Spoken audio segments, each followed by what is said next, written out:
Bienvenidas, bienvenidos, bienvenides. Estamos nuevamente arrancando una edición del conversatorio. Lo personal es político. Estamos, la verdad, muy contentes de estar otra vez pasando un viernes de pandemia en este espacio que se ha generado, que la verdad que nos está dando mucha satisfacción y nos da un poquito de respiro de lo que vivimos en estos meses que ya se están volviendo muy largos. Para quienes no me conocen, mi nombre es María Inés y esta actividad la organizamos desde la Red Interdisciplinaria de Estudios de Género de la Universidad, que pertenece al Centro de Investigación, Centro Interdisciplinario de Estudios Avanzados, CIEA. Bueno, en el día de hoy tenemos un poco acotado el tiempo de la actividad, tenemos hasta las 9 de tiempo y lo queremos aprovechar muy bien, así que a la persona que hoy nos da la alegría de estar presente, que es Laura Arnés, la van a presentar apropiadamente mis compañeras, Marina y Charlie, que quienes ya están participando las conocen, nuestras compañeras estudiantes de la red. Laura después también les va a contar un poquito sobre el libro del que es coautora, Bisexualidades Feministas, editado por Madreselva Editorial, así que también ahí podrán hacerle alguna pregunta sobre el libro. Y antes de arrancar, queremos darle la palabra unos minutitos a Vero Pepe. Verónica Pepe es la secretaria de Género de la gremial docente ADUNTREF de la universidad. Esta semana hubo un logro muy importante, que es la licencia para situaciones de violencia de género, y creemos que Vero, que tuvo muchísimo que ver con esa iniciativa, nos cuente unos minutitos para, bueno, difundir la iniciativa y para celebrarla. Bueno, ante todo, bueno, muchas gracias por el espacio, y bueno, comentarles que el 24 de septiembre, a través del Consejo Superior de la Universidad, se aprobó la propuesta que realizamos junto al gremio no docente, con el apoyo también del Centro de Estudiantes, la Secretaría de Derechos, a cargo de Charlie, y el Comité Interdisciplinario de Estudios de Género de la UNTREF, esta propuesta sobre la licencia por violencia de género. Si bien hay una ley provincial, que es la 14893, la cual justamente trata de esta licencia, bueno, la idea nuestra fue sumar elementos para que se pueda cumplir. Así que bueno, a partir de esa fecha ya tenemos esa licencia otorgada, que es para todos los trabajadores del ONTREF, cualquiera sea su modalidad de contratación, ya sean docentes, investigadores o personal no docentes, y se suman los estudiantes. Si bien hay más de 60 universidades nacionales, solamente con nosotros incluidos son 15 las universidades nacionales que tienen esta licencia. Así que bueno, la idea es brindar más herramientas para poder justamente que esta ley tan importante para las personas que sufren violencia de género se pueda llevar a cabo y se haga realidad. La licencia consta de justamente solicitar en los casos de que cualquier persona sufra violencia de género mediante la presentación de una denuncia ante el Comité de Género, para luego ellas, las chicas del comité, tramitar la licencia para los casos que son externos, o sea que una de la parte denunciante es personal de UNTREF o estudiante de UNTREF, y la parte que está ejerciendo la violencia no es de la UNTREF, la licencia se da por tiempo ilimitado, o sea, hasta que la persona pueda regularizar esta situación. Cuando se da dentro del ámbito de la universidad, o sea que las dos personas implicadas son parte de la universidad, en un primer momento se da por 30 días y se puede renovar hasta se solucione esta situación que está afectando a la persona que denuncia. Bueno, por ahora, por suerte, no se ha todavía utilizado, pero bueno, sepan que está disponible esta herramienta, que es muy importante que divulguen, para poder justamente poder ejercer nuestros derechos y que tengamos el apoyo institucional para poder llevarlos a cabo. Así que bueno, agradecer a todas las compañeras que estuvieron en la iniciativa, que está Marta acá también, Marta Juárez, que es la secretaria general de APUNTREF, del Sindicato No Docente, a Charlie, y no veo a las chicas del comité, a Ferualú o a Adri, bueno, ellas también tuvieron mucho que ver. Así que bueno, eso, nada más, no sé si... Bueno, un aplauso. Porque la verdad es un gran logro y con una articulación que la verdad que también habla de un trabajo en común muy bueno. La verdad que felicitamos a las compañeras que lo llevaron adelante. Les puse ahí en el chat que pueden ver la nota en la que se informa sobre las licencias en el muro de Facebook de la red, y ahí también tienen el mail para consultas y denuncias que quieran dirigir al el Comité Interdisciplinario contra las Violencias de Género, que es el organismo de la universidad que implementa el protocolo contra la violencia de género y la discriminación por orientación sexual o identidad de género, que bueno, parte también de aquello que convoca un poco este tipo de actividad donde queremos pensar, compartir, entender historias, militancias, biografías, pero también concientizarnos incluso de, aun cuando creemos que tenemos una posición no violenta o una posición abierta o una posición democrática en general respecto de las diversidades de las experiencias de vida sexogenéricas, a veces nos damos cuenta que nos queda también internamente algún camino por recorrer y ese es el punto. Les hago los últimos comentarios. Primero y principal, les pedimos que cualquier pregunta que tengan sean tan amables de dejarlas para el momento de las preguntas. El primer momento del conversatorio, Charlie y Marina van a hacerle una breve entrevista a Laura, que va a disparar el momento de diálogo. Luego vamos a tener más o menos una media horita de diálogo, y ahí pueden traer sus preguntas. Si quieren dejarlas anotadas en el chat y que las leamos porque no quieren hablar, no hay problema, pero también les pedimos que en general lo vemos como mejor, como dinámica, que traten de no interactuar en el chat en la primera parte de la entrevista para prestar atención y estar conectados con lo que está pasando, y después podemos usar el chat para la formulación de preguntas o pueden hacerlo tomando la palabra. Bueno, Perdón, le dejo la palabra entonces. Sí. Perdón, algo que quería comentarles, si bien uno lo tiene medio preparado, como que este trabajo que hicimos en conjunto me terminó de confirmar de que es juntas, no hay otra forma. No hay otra forma. Sí. Los logros es juntas, juntos, juntes. No hay otra manera.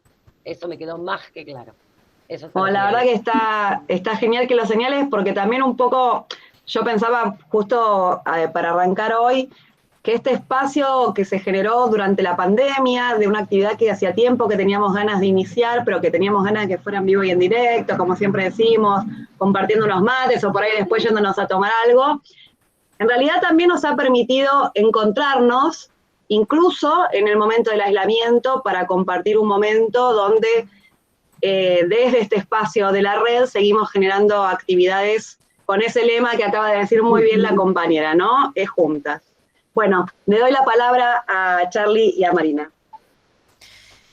Bueno, buenas tardes a todos. Yo soy Charlie, soy estudiante de la licenciatura en Gestión del Arte y la Cultura y también soy secretaria de Géneros y Derechos Humanos por el Centro de Estudiantes.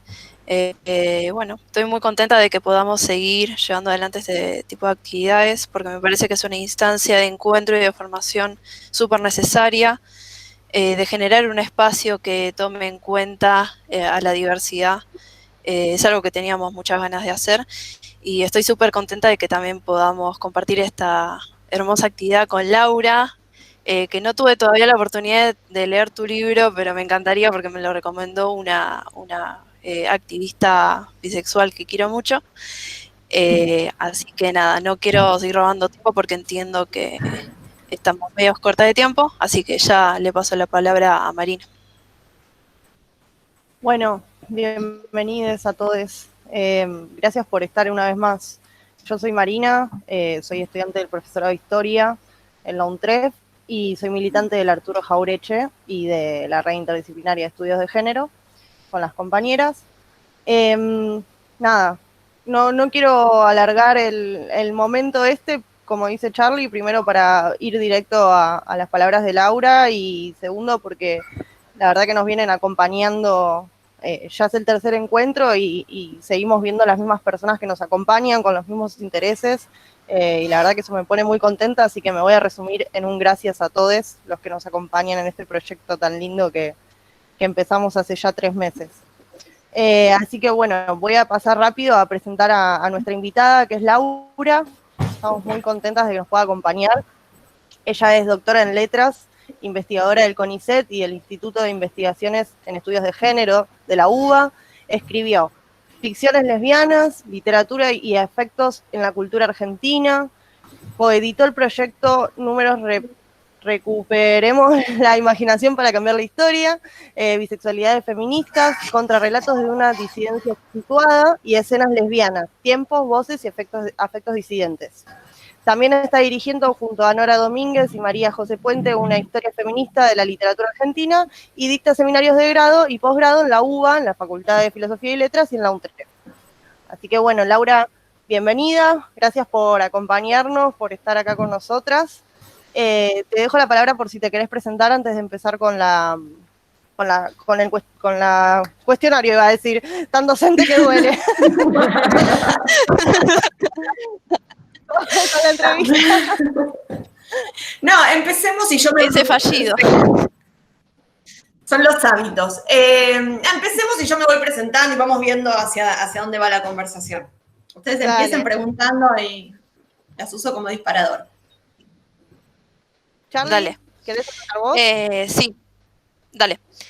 La primera pregunta que te queríamos hacer era ¿cómo transitaste el salir del closet y cómo esa experiencia se relacionó con tu actual activismo? Bueno, esa es una pregunta un poco compleja, me parece, sobre todo para el caso de las personas bisexuales. Yo voy a contar mi experiencia. La pregunta en realidad sería, ¿cuándo se sale del closet? ¿Y ante quién se sale del closet? ¿No? Y podemos preguntar también qué es salir del closet. Pero ante tu pregunta pienso, cuando salí del closet, le dije a mi familia que en mi caso podía salir con varones, tanto como con mujeres, que fue como logré articular lo que después decidí que era mi bisexualidad, ¿no? Y eso pasó cuando yo ya estaba saliendo con mujeres. Y cuando hacía ya algunos años que lo hacía, y de esto hace ya más de, no sé, de 15 años quizás. Pero el tema con las personas bisexuales es que no es previsible que somos bisexuales, ¿sí? Nada en nosotras expresa nuestra bisexualidad, sobre todo en un mundo que es como monosexuado, y que además es digamos, el paradigma es monogámico. Si nos ven con un varón, nos suponen heterosexuales, si nos ven con una mujer, nos suponen lesbianas, y entonces nuestra salida del closet es casi constante. O sea, porque en términos generales no queremos ser identificadas o identificadas como ninguna de las dos cosas. Entonces, si me preguntas, mi salida del closet no terminó nunca. Y es siempre ante diferentes personas. Claro. Y adquiere diferentes características según el contexto y sobre todo, bueno, ahora se vuelve muy difícil porque, digamos, tengo un bebé, por ejemplo, y ahí se abre otro montón de problemas y otro montón de ámbitos, ¿sí? Yo creo que aparte hay un montón de temas asociados a nuestras sexualidades disidentes, que no son solo sexualidades, sino en el caso mío, que además hago activismo, estos son construcción de afectos disidentes, ¿sí? Por ejemplo, yo estuve en pareja con una lesbiana durante 8 años.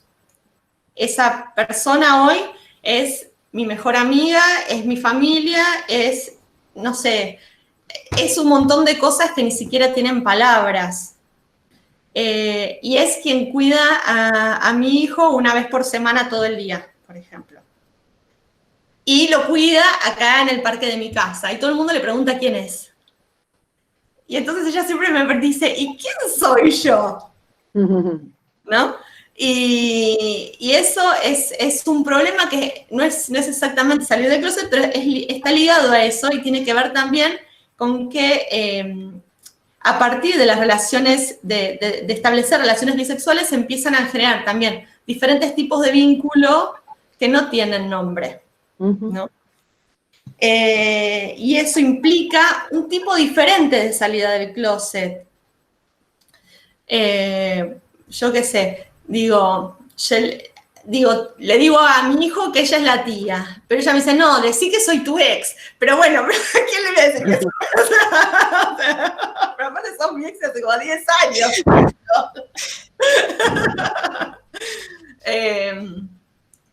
Pero bueno, entonces yo creo que la salida del closet, que tiene que ver en realidad con visibilizar que una no es heterosexual, básicamente, es algo constante. Y además es constante porque tener un estilo de vida por fuera de la heteronormatividad también implica que tenemos perspectivas diferentes sobre casi todo. Entonces, en el momento que las hacemos visibles, que las decimos, inmediatamente replican sobre nuestra vida privada. Y cualquier persona que dio clase, por ejemplo, sobre género, sabe que la teoría nunca está por fuera de la subjetividad, de las actividades diarias, o sea, se terminan cruzando todo el tiempo esas cosas. Y por otro lado, también yo considero como obligatorio, como parte de mi activismo y como una suerte de honestidad también hacia mis alumnos, yo siempre digo que soy bisexual en las primeras clases, ¿sí? Y para muchas personas tal vez no corresponde, tal vez los alumnos no tienen por qué saber cómo, digamos, qué hace una en su vida privada, como nos solían decir, no sé si todavía se sigue diciendo, pero cuando yo era joven nos decían, lo que haces en tu vida privada y de la puerta hacia adentro, y yo decía, pero nada es de la puerta hacia adentro. O sea, si todo pasa por afuera de la... ¿no?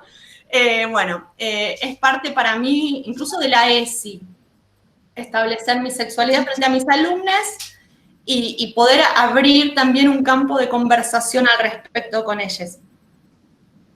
No sé si contesté exactamente, si querés puedo... La salida del closet bisexual con los padres o les padres es muy compleja, porque en general quienes, digamos, varían, ¿no? Pero quienes no quieren que seamos lesbianas, entonces ven la bisexualidad siempre como la posibilidad de que seas heterosexual en algún momento. Y lo que para muchas personas no termina de ser claro es que nosotros no somos heterosexuales y gays o lesbianas según con quién estamos, sino que somos bisexuales todo el tiempo. Y no importa si durante 10 años, en mi caso, yo durante 10 años no tuve relaciones casi de ningún tipo con varones. O sea, no había varones en mi vida salvo mi papá. Y, sin embargo, me decía bisexual. Nunca, pero me consideré lesbiana ni por asomo. Porque me parece que hay otro tipo de sensibilidades, otro tipo de afectos, otro tipo de proyecciones, otro tipo de deseos funcionando que son diferentes, a pesar de que activaba, sobre todo con lesbianas.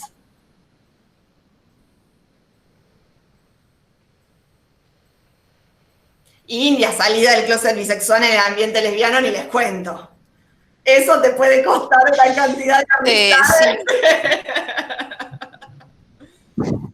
Sí, hay mucho, pero hay un montón de prejuicio. He escuchado de compañeros y compañeras gays y lesbianas decir que se decidan, que se pongan de un lado de la mecha, como ese tipo de comentarios mismo dentro de la comunidad es fuertísimo. Tener que como todo el tiempo decir soy algo, no me pongas en un lugar en el que no estoy.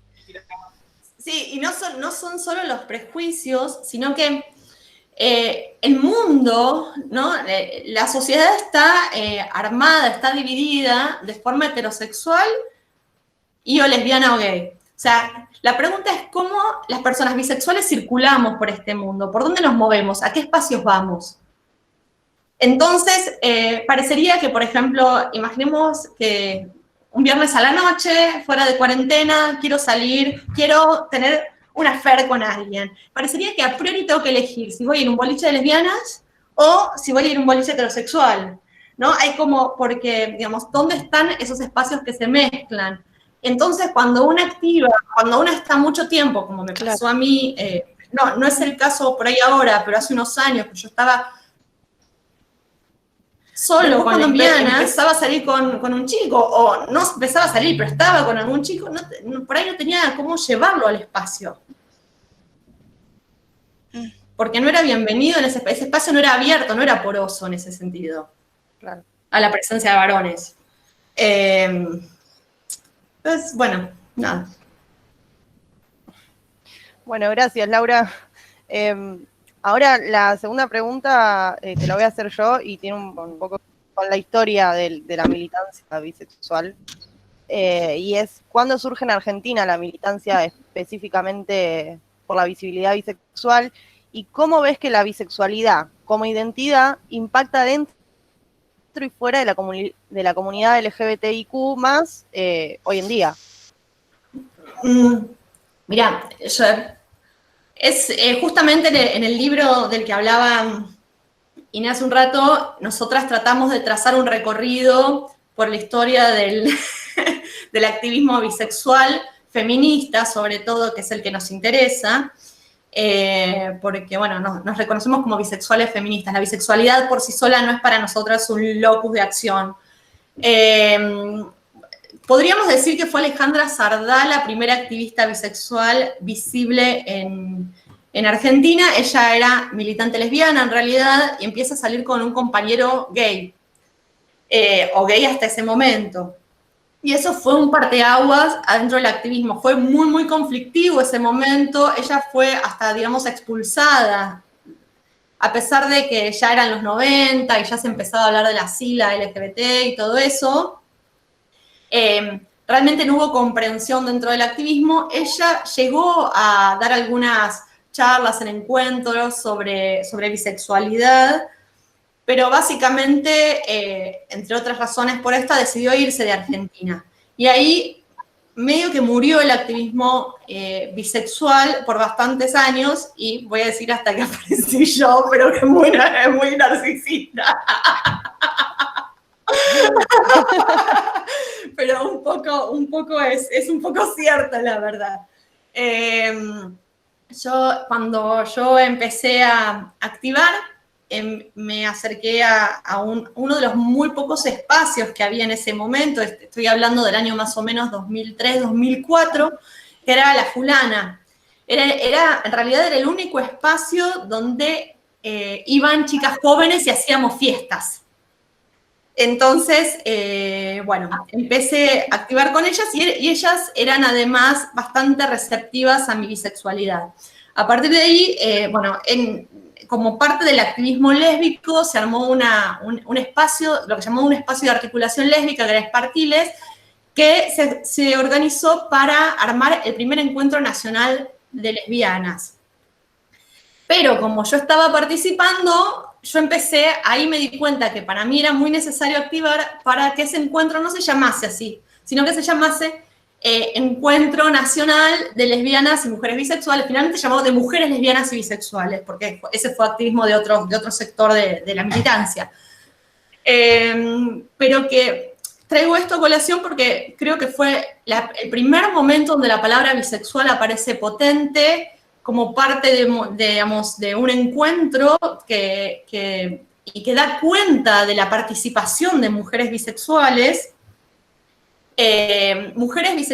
tanto cis como trans, aunque en ese momento no usábamos el concepto de cis. En ese encuentro fue tremendo. Nosotros en el libro contamos, fue tremendo las discusiones, porque yo era la única bisexual visible. Y entonces las lesbianas me decían que había sido una lucha muy, muy grande para ellas llegar a ese momento de visibilidad y que yo básicamente estaba robando protagonismo y estaba usando como su fuerza de lucha en favor de otra lucha. Lo que en ese momento no me parece que la mayoría no lograba entender bien es que era la misma lucha. ¿No? Entonces yo le decía, pero es al revés, ustedes están usando mi fuerza de trabajo. Porque, o sea, yo no soy lesbiana y sin embargo cada vez que hay que ponerse la remera de lesbiana, salir, cortar la calle, lo que sea, ahí estoy yo. Y en realidad fui más grosera todavía, grosera como nos gusta, pues le dije, o sea, todas me cogen y nadie me quiere, finalmente nadie me quiere nombrar. Entonces, como, así es muy fácil, ¿no? Finalmente, bueno, accedieron, lo logramos. Y hubo una participación muy grande porque estuvo el primer taller específico de bisexualidades en ese encuentro, tuvo una presencia muy alta, se hizo en Rosario ese encuentro.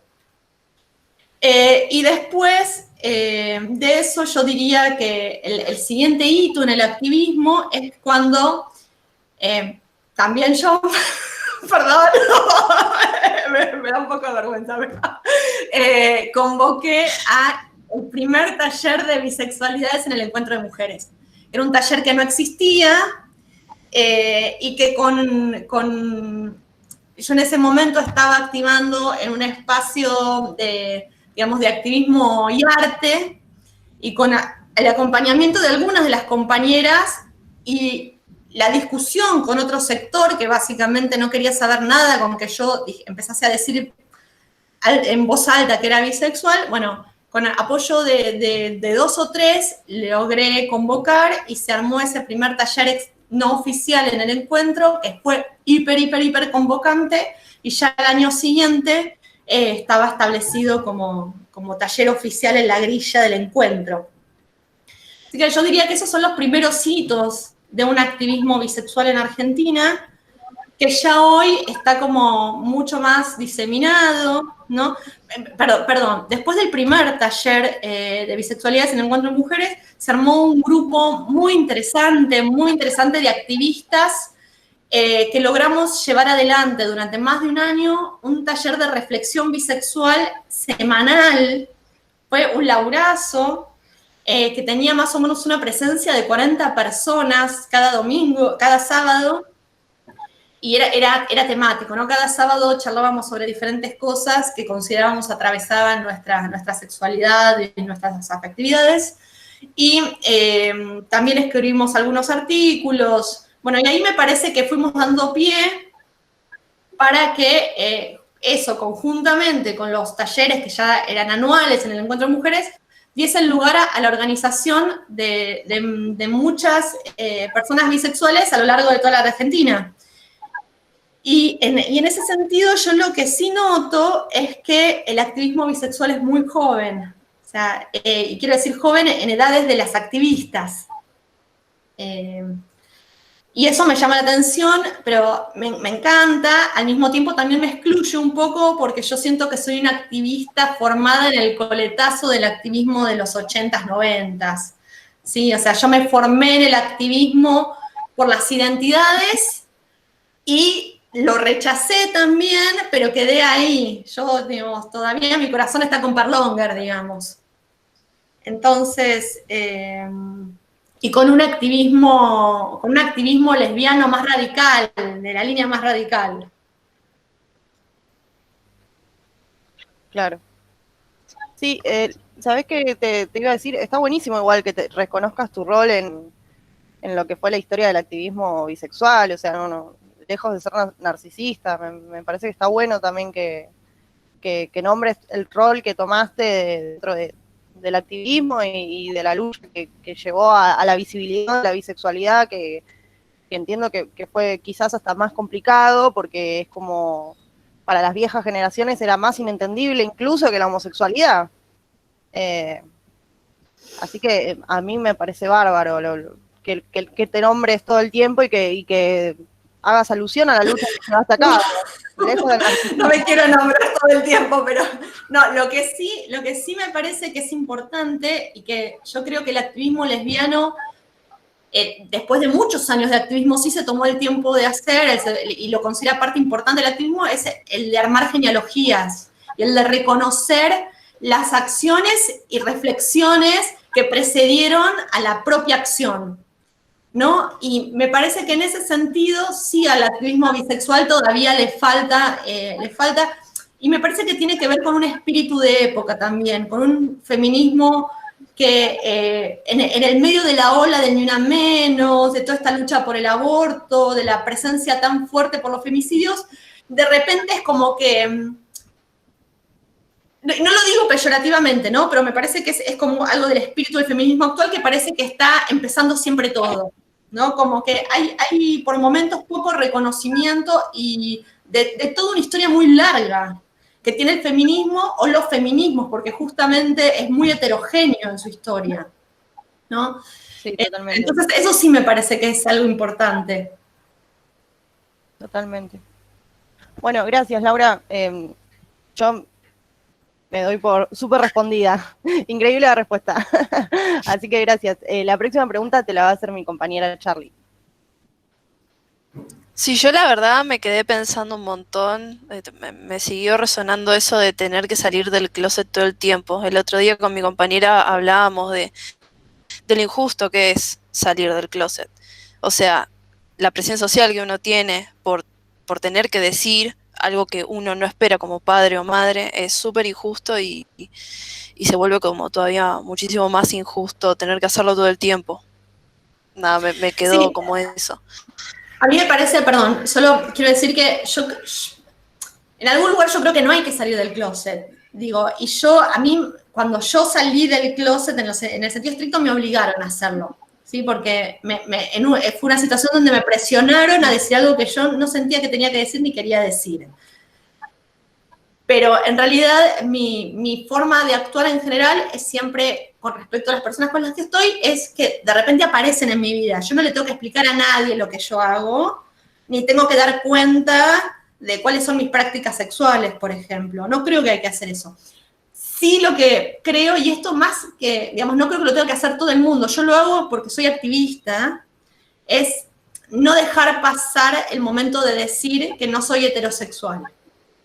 No me importa tanto decir que soy bisexual, me importa que sepan que no soy heterosexual y que no tengo relaciones heteronormativas, aunque esté con un varón. Como que eso es un poco, pero eso es también de una decisión política. Sí, me pasa un poco lo mismo con decir que soy lesbiana. Me pasa bastante algo parecido en ese sentido, como que creo que lo tengo que decir porque reafirmo un poco lo que digo, ¿no? Desde dónde lo digo y desde mis experiencias, bueno. La tercera pregunta que te queríamos hacer, ya pasando al lado de tu trabajo académico, era justamente cómo se relaciona tu militancia y tu trabajo académico. Bien. A ver, hay una tendencia a creer que lo que pasa en la calle está separado de lo que pasa en las aulas. Y la verdad es que ninguna de las dos cosas podrían pasar sin la existencia de la otra. En algunos casos se enseña lo que pasa en las calles sin ser parte de eso.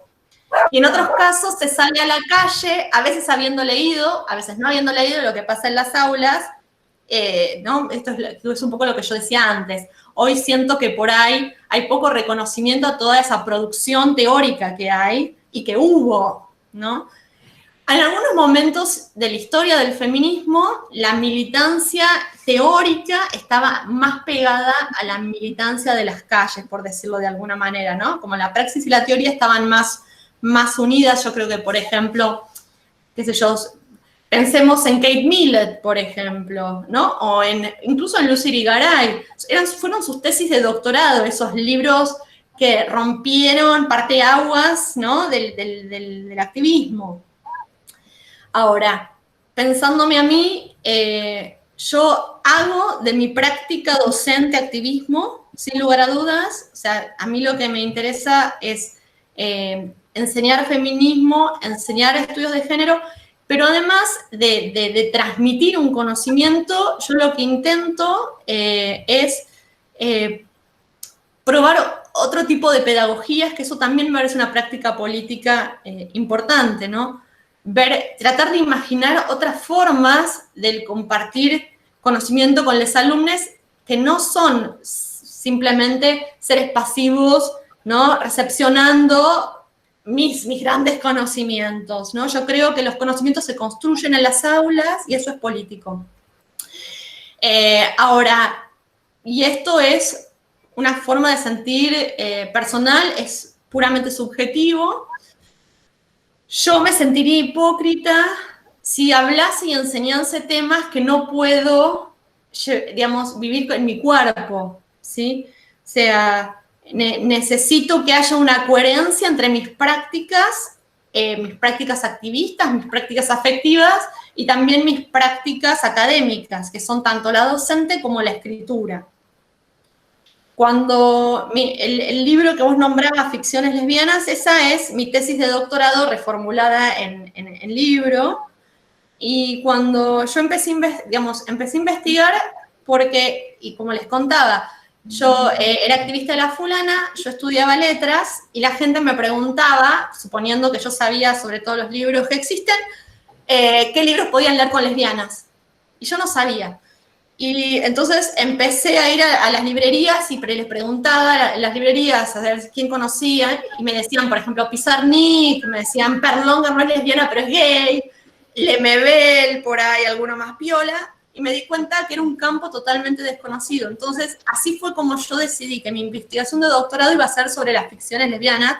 Llegué al concepto de ficciones lesbianas, al principio era tipo el cuerpo lesbiano, una cosa así. Eso es parte del desarrollo de mi investigación, llegar a lo que llamo ficciones lesbianas, pero fue como básicamente una respuesta a una necesidad muy puntual que encontré dentro del activismo y que después consideré que era activismo hablar de lesbiana dentro de la academia, una palabra totalmente invisibilizada y que además, cuando yo me presento al CONICET, mi directora me dice, mira, vamos a presentar tu proyecto. La palabra lesbiana es un poco fuerte y yo no sé si el CONICET en este momento está preparado para poder avalar una investigación así. Estoy hablando del año, no me acuerdo, 2006 quizás, 2007. Yo dije, bueno, no importa, lo intentamos. Después que entré, un compañero que había entrado con un proyecto sobre homosexualidades y teatro, se tomó el trabajo de buscar cuántas investigaciones estaban que estaban en el CONICET, tenían en su título la palabra lesbiana. Y en los cientos de investigaciones que hay, éramos solo dos. Una de sociales y la mía de letras. Entonces, por eso también decidí, porque con el correr de la investigación y de los años, porque mi investigación de doctorado llevó 6 años, quizás podría haber sacado la palabra lesbiana, quizás podría haber pensado en otros términos, pero decidí que no, e incluso en la defensa de la tesis lo dejé muy claro que era una decisión política dejar lesbiana. Y todo el mundo después me pregunta, ¿y por qué no trabajaste lo bisexual?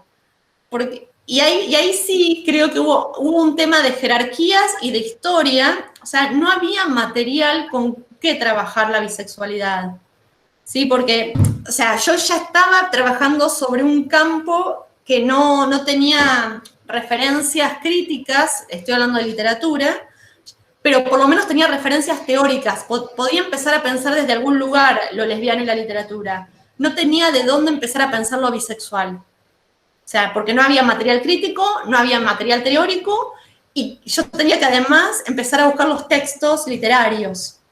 Era demasiado. Recién ahora, como que después de los 6 años, empecé a pensar otras derivas posibles de lo que yo llamo afectos lesbianos, que se vuelven como que exceden a los cuerpos y que por ahí arman otro tipo de cartografías afectivas y que podríamos pensar, si quisiésemos también hacer una inscripción así como activista de la identidad, como pensar las afectividades bisexuales en la literatura. Bueno, estoy haciendo un poco eso yo ahora, pensando otro periodo de la escritura en Argentina. Pero bueno, eso es un campo totalmente inexplorado, así que yo creo que todo lo que hago en ese sentido es militancia, es activismo, es político.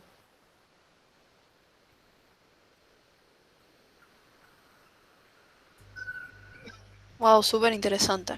Me quedé pensando. Es político, Sí, lo definitivamente, ¿no? Por supuesto. Y lo que les voy a contar, Bueno. les cuento algo que todavía no está como 100% ahí, pero acabo de ganar la titularidad de la primera materia de crítica literaria feminista de la carrera de letras en la UBA. Muy bien, felicitaciones. eso ¡Wow! ¡Qué bien! todavía ¡Felicitaciones! no, o sea, el concurso ya fue, lo gané, todavía lo tienen que aprobar la materia para cerrar, pero eso para la carrera de letras es una cosa, o sea, no, yo hace más o menos 8 años doy un seminario sobre crítica literaria feminista, pero que es optativo y entra en un área que se llama área de vacancia y es un área que se arma a pedido del estudiantado. Así que eso es activismo también, yo decidí no ser parte de ninguna cátedra porque quería hacer eso, lo que me trae muchas desventajas porque, por ejemplo, yo no tengo un cargo en la facultad porque me pagan por cada 6 meses.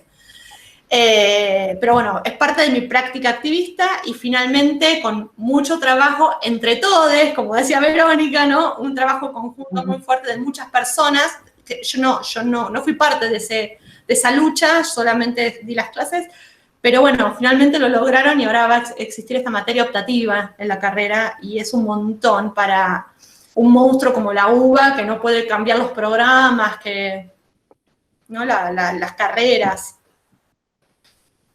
Sí, bueno, felicitaciones, la verdad. Sí, Muy contenta. Muy bueno para vos y para como no los estarlo. estudiantes. Sí, es un cambio que van a tener que implementar todas las universidades necesariamente.